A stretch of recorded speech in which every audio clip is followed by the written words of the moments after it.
The Niche Conqueror: How I Built a Global Brand from Recycled Ocean Waste. Maya Singh had a corporate job as a logistics coordinator in Seattle, but her true obsession lay in two seemingly incompatible things: yoga and marine conservation. Every weekend, she volunteered for beach cleanups, hauling out plastic debris, fishing nets, and discarded synthetic ropes. She was horrified by the volume of pollution, yet captivated by the durability of the materials. Her epiphany struck one drizzly Tuesday night while lying on a standard, factory-made yoga mat. What if she could transform this ocean waste into the very tool people used to connect with nature? The idea was audacious: premium, high-performance yoga mats made exclusively from recycled plastic and abandoned fishing nets. Ghost gear. She called her nascent brand Ocean Flow.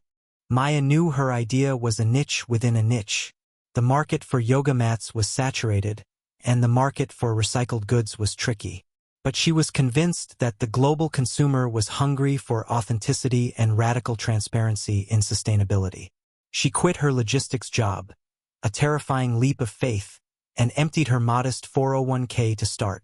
Her initial setup was laughably small: a laptop, an industrial shredder in a rented corner of a warehouse, and a single supplier chain she meticulously built. Local cleanup crews providing the raw materials. The initial production was grueling. She had to figure out how to sterilize and melt down the material into a soft, yet non-slip compound. It took 7 months and countless failed prototypes. Finally, she had her mat. Slightly rough, beautifully patterned by the varying colors of the original plastic, and, crucially, 100% traceable to the ocean. The real challenge was distribution. How does a single woman with a warehouse corner compete with global giants? The answer was the e-commerce revolution. Maya used her logistics background to her advantage. She didn't open a brick-and-mortar store. She focused entirely on digital platforms and global shipping partners. She optimized her online store not just for sales, but for storytelling. Her product pages didn't just list features.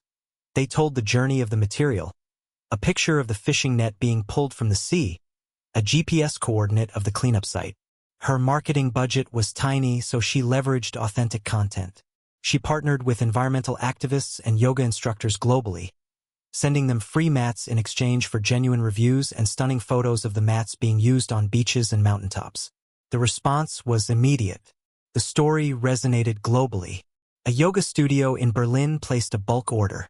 An eco-conscious retailer in Sydney featured her product. Her mats were selling faster in Tokyo than they were in Seattle. Maya realized she was no longer selling a yoga mat.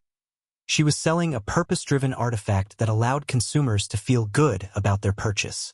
Her shipping costs were high, but consumers in the global niche market were willing to pay a premium for her uncompromising commitment to ethics.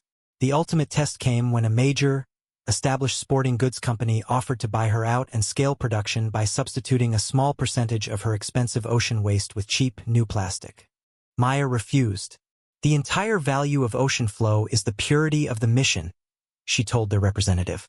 "If you compromise the source, you kill the story. And the story is the product."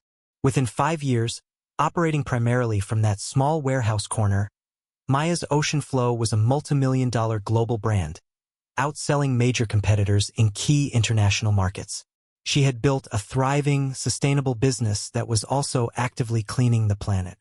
Maya proved that in the age of global e-commerce, the largest market share doesn't always go to the biggest company. Sometimes, it goes to the entrepreneur with the clearest conscience and the most authentic, unique story. She had conquered the globe from her desk, one recycled fishing net at a time.